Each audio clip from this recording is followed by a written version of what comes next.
in terms of attitude, if in day-to-day life, if for example a car is running into me, I cannot say, I don't averse it because it will change momentarily, it will run over me. Right, so what's the question? So I understood that impermanence is an antidote to aversion, for example. Correct. Or to attachment. Correct. But so I just try to implement it to day-to-day life or something. Right, which means if you get hit by a car and you have some broken leg, now we go, oh no, oh, suffering, suffering, suffering. And that aversion will cause much more suffering. I understand it, thank you. I'm asking about the car. What about the car? She's coming into me. It hits you, it'll break your leg. Sure. Before she hits me. I mean, it... Oh, okay. So now, if we have aversion, and the car's coming, probably we'll develop a lot of fear, and that may actually cause us to not see clearly what's going on, and we may do something which doesn't help us to get out of the way of the car, in fact. Okay. Whereas if we don't have that aversion, we'll stay calm, we'll see, here's a car coming, I need to do this very quickly, otherwise I'm going to break my leg. So aversion, like we saw before with attachment and anger, any mental affliction exaggerates and distorts, which means that in those very dangerous situations, we're not probably going to see it very clearly. We may decide the wrong thing to do. Okay. Yeah. It's not that we have impermanence, we just sit there and let it smash our leg. No. What is the perception of interdependence according to the Theravada? Right. So, in the Theravada, of course, dependency is same as impermanence. That classical physics, that everything exists through causes and conditions. You know, there's this flow of change through causes and conditions. So this is really the idea of dependency in the Theravada tradition. Basically causality, which is the classical physics understanding. So only in the Madhyamika do we go a little bit deeper than that understanding. So only the cause and condition and the parts, no? Yeah, parts as well. Sure, but not the... Labeling. No. Okay. I mean, sometimes they talk about labelling, but not in the same way. And we'll look at that, of course, later. Day 9. Day 9, correct. I'd just like to make a point about compassion and suffering, the Four Noble Truths. Mm-hmm. I think you asked about if there's someone is hard-headed and it's hard to help them, and he said, and he asked you, and if it's hard to help them, what do we do? And should we convert them to Buddhism? So I think that just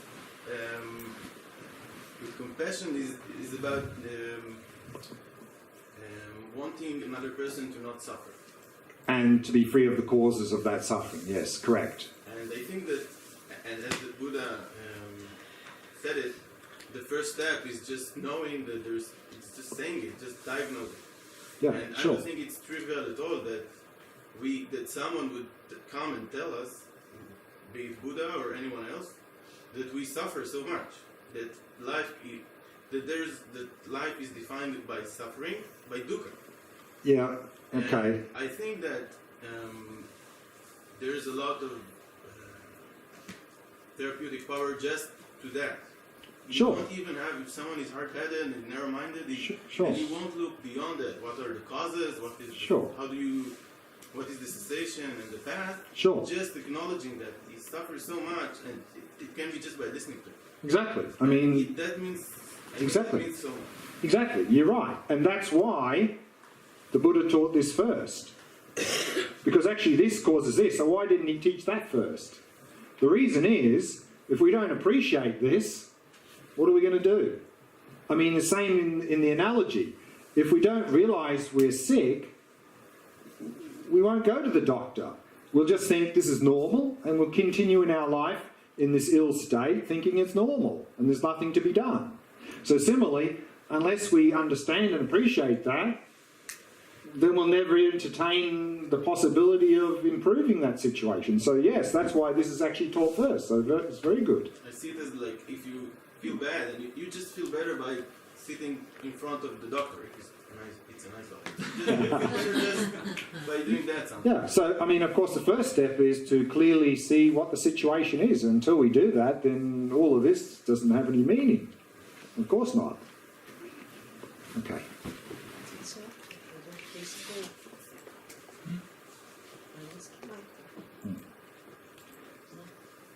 Any more questions? Because that's basically all I wanted to cover this evening in respect to the Four Noble Truths.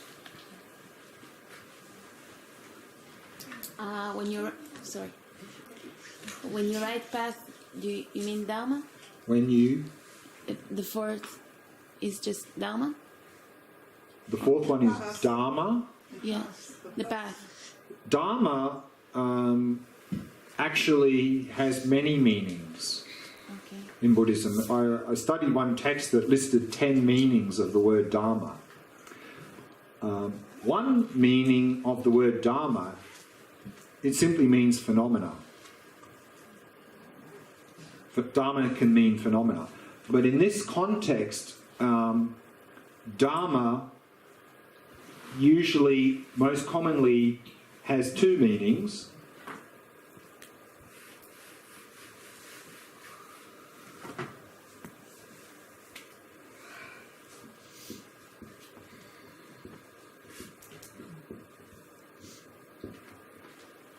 And usually it means one is the teachings of the Buddha, or in other words, the scriptures, the written word. Can also mean the spoken word, of course. But at a deeper level, Dharma means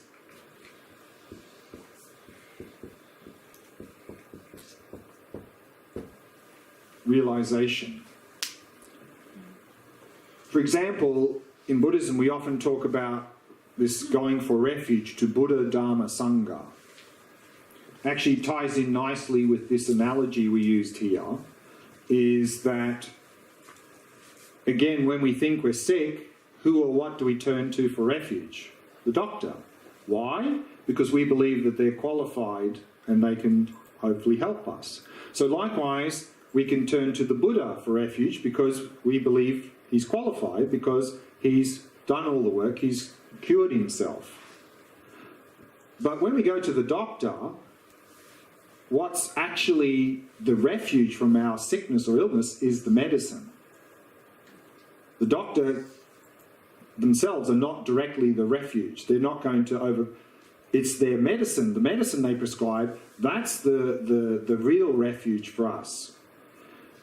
Similarly, the Buddha can't just wave a magic wand and dispel our suffering. It's the Buddha's teachings that's the refuge. And using that analogy further here, is that in terms of illness, we can have the best medicine in our hand, but if we don't swallow it, it's no use.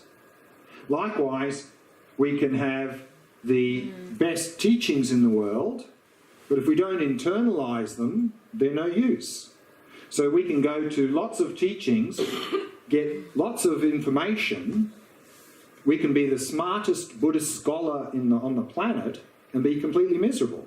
It's just like we've got the best perfect medicine to cure ourselves in our hand, but we don't take it, we don't swallow it. Swallowing the medicine, or internal, is that we bring intellectual understanding into experience through meditation. That we need to come to realize this. So all this practice here is for this. So this is the actual source of refuge for us from our suffering.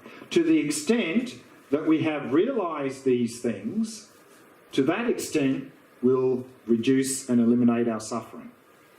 We can understand these very well intellectually, and it won't help directly. So that's what we mean by Dharma.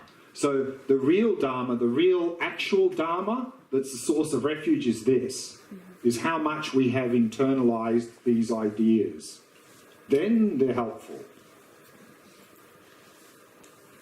And I have another question. Sure. And then we'll finish for the day. When you say scholars, like I don't know, in the Tibetan Buddhism, there's like what is the balance or different approaches towards between I don't know, vipassana and just studying? Yeah. The question, I think, is what's the balance between study and practice? How do we find that balance? I think that depends on many factors, but the bottom line is there needs to be a balance. We need to have both. Unfortunately, often people tend to gravitate to one or the other. Often we get people who want to figure out everything, and they figure out lots intellectually, and then they're still miserable. But then we've got other people who don't want to do that because that involves like study and so forth. Oh no, that's study, I don't want to do that. I just want to meditate. Meditate, that's good. So they don't do any of that, they just meditate, and of course they've got no idea what they're doing. And if they haven't experienced a meditation, they've got no framework, no way of understanding what does it mean, and is that a valid thing or not? Where do I go from here? Completely lost. So the study is to develop a framework for practice. We need both. We need a framework and we need practice. How much of each and what balance will depend on a number of factors. And one factor will be dependent on, do we have a personal qualified teacher? If we have good access to a qualified teacher, they can help with the framework in terms of them being part of the framework. So maybe we could do less study because they're helping with that. But there still needs to be a balance of study and practice, of intellectual understanding and practice. We need both. We need both.